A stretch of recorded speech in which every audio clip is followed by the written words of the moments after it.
The situation of the Huai River in central China back in the 1990s was really horrendous. The pollutants in the river at that time was so irritant. There was this zoo right on the bank of the Huai River with monkeys that were blinded by the pollutants in the river. A primary school also on the bank of the Huai River, and all the teachers and students had to wear sunglasses in the classroom because of the smell and pollutants in the river.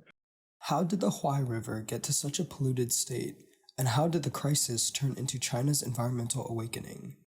So that situation was really caused by this very rapid and radical economic liberalization in China in the 1980s and 1990s.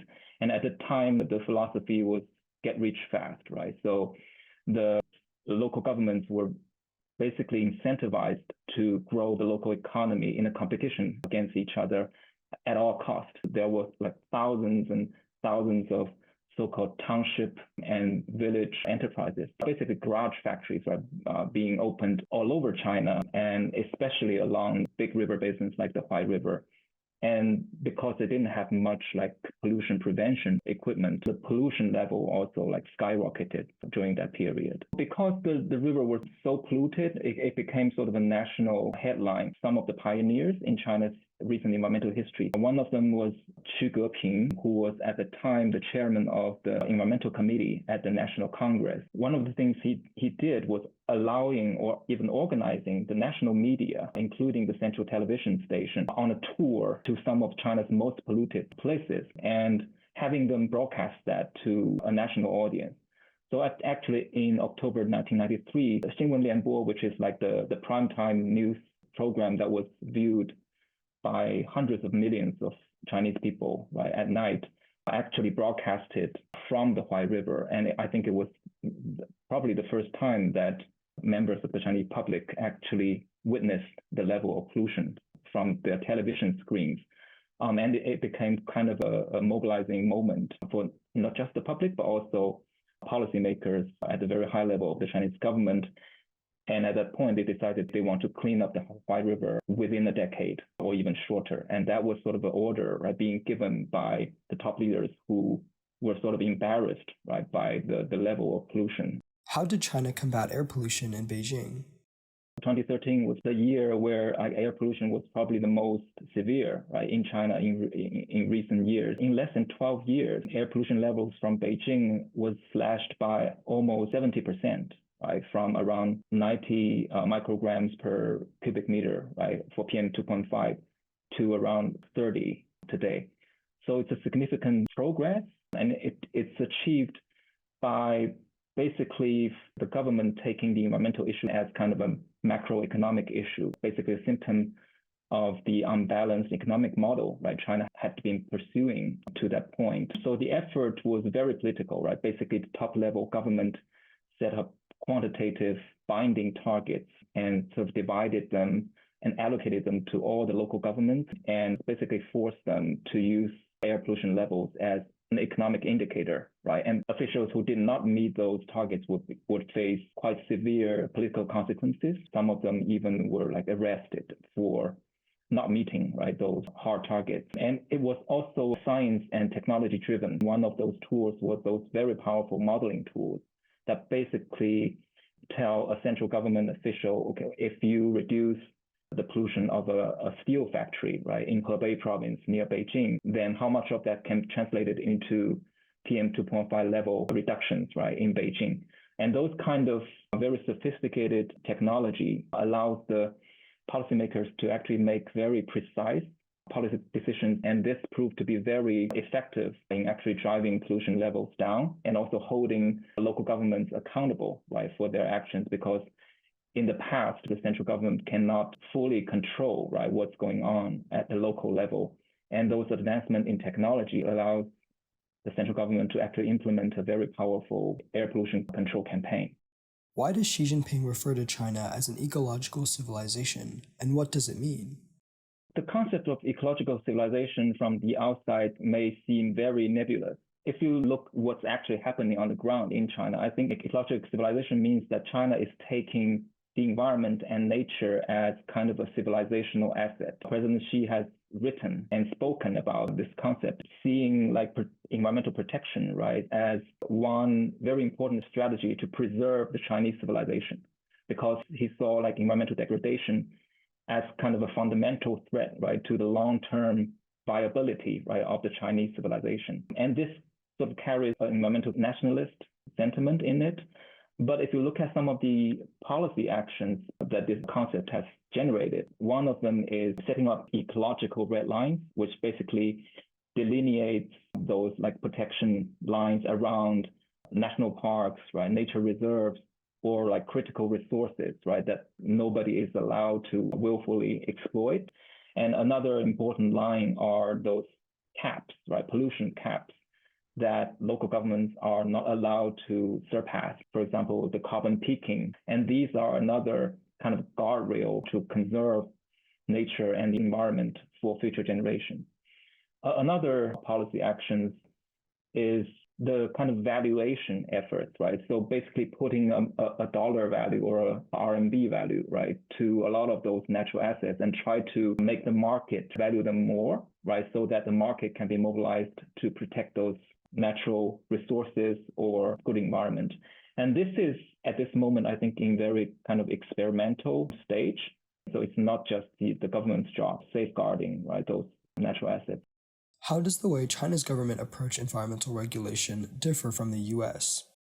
At the very beginning, I think this learning and cooperation, right, between China and US was actually a very big theme, right, in China's cleanup efforts. Many of China's top environmental expert scientists received their education in the United States. So, for example, Professor Hao Jiming, who is basically the godfather of air quality improvement in China, was trained in Cincinnati. Also, the kind of powerful modeling tools that they developed for China's pollution campaign was also a collaborative effort between the Chinese Environmental Ministry and the EPA. So there was a truly kind of cooperation going on. And I think China learned a lot from how, for example, the US created the Clean Air Act, the Clean Water Act, and some of those mechanisms. So we should not forget that. But I think the approach in the end is very different. I think the biggest difference is that because China is a developing country, right, and it's industrializing while it was trying to protect its environment. So I think it has to come up with a developmental approach, right, compared to the regulatory approach that I think is sort of the feature of how America cleaned up its environment.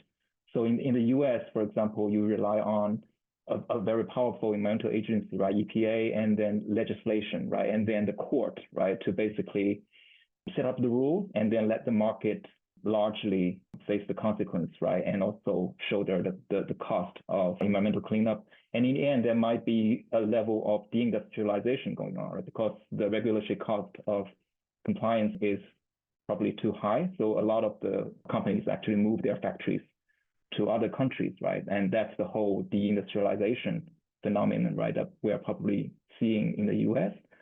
But China cannot afford to do that because it wants to industrialize. So I think the government takes a very different approach, which is more developmental, which means that it sort of guided China's industry in its way to upgrade, basically, and become cleaner while retaining its competitiveness, right? So I think in the end, China's sort of figured out a way to marry environmental protection and its ecological goals with industrial competitiveness. And a lot of the recent successes in, for example, electric vehicle, right, in solar panels, in making wind turbines are sort of products, right, of a very intentional industrial strategy that try to use environmental limitations and environmental targets as stimulus, right, to push the country's industries to innovate and to become more competitive on a global level. I think that's currently what I can see as the biggest difference, right, between the Chinese approach now and the US approach. And I think the US is even now trying to emulate some of those approaches with IRA and all of those like green industrial policy tools these days. So I think there's kind of a mutual learning process going on. How do China's environmental policy goals compare to international ones?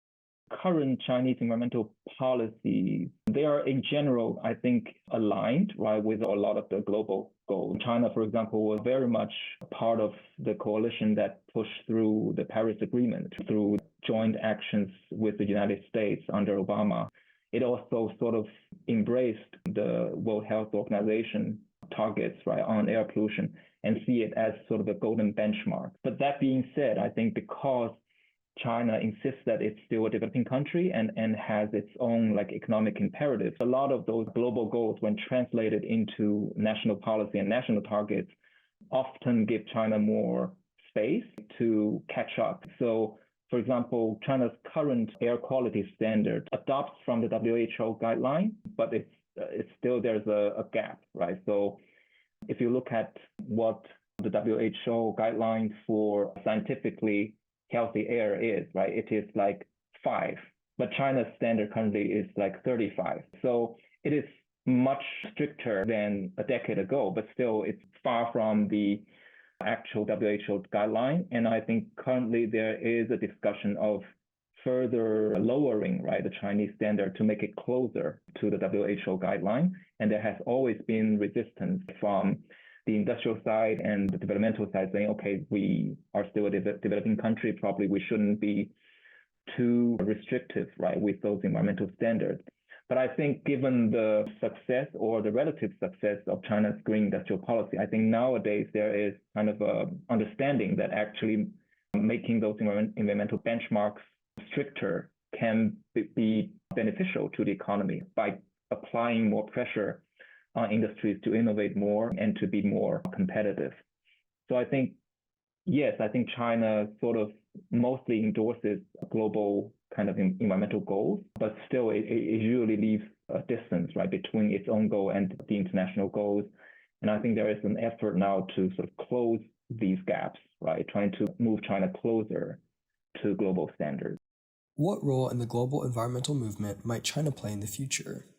China's important role because of its size, right, because of its population, right, and also because of its now very prominent roles in the global supply chains that are so critical for basically humankind to address climate change. Batteries, renewable energy, electric vehicles, all those supply chains in which China play very important roles, right? So you cannot understate China's important role in all of those issues. But I think we should also not only see China as part of the problem and also part of the solution, but also a source of new ideas on addressing environmental challenges. One of the examples I can give is this kind of transparency activists, right, in China, if it represented by groups like IPE, right, in Beijing, which is now sort of a master in using publicly available environmental data, right, and grouping them into very accessible ways for the public, and then using them kind of as like pressure points, right, for businesses to green their supply chains or for the government to improve its environmental records, right? And it has developed very sophisticated mobile phone apps that are now basically used by millions of Chinese people to check air quality or to check any pollution sources in their neighborhood. And this kind of technology-driven environmental governance innovations, I think, have been quite unique because China's tech sector was so advanced, right, in many aspects. And when they are married with China's kind of environmental civil society, they have come up with quite useful tools. And I can see the potential of those environmental tools for countries like Indonesia, right, that are also facing a big like urban pollution problems, or even India, right, or countries in Africa. And I think those global South countries can all learn or share their experience, right, with their Chinese counterparts. And I think that is sometimes an undervalued role played by China as a sort of a source of new ideas.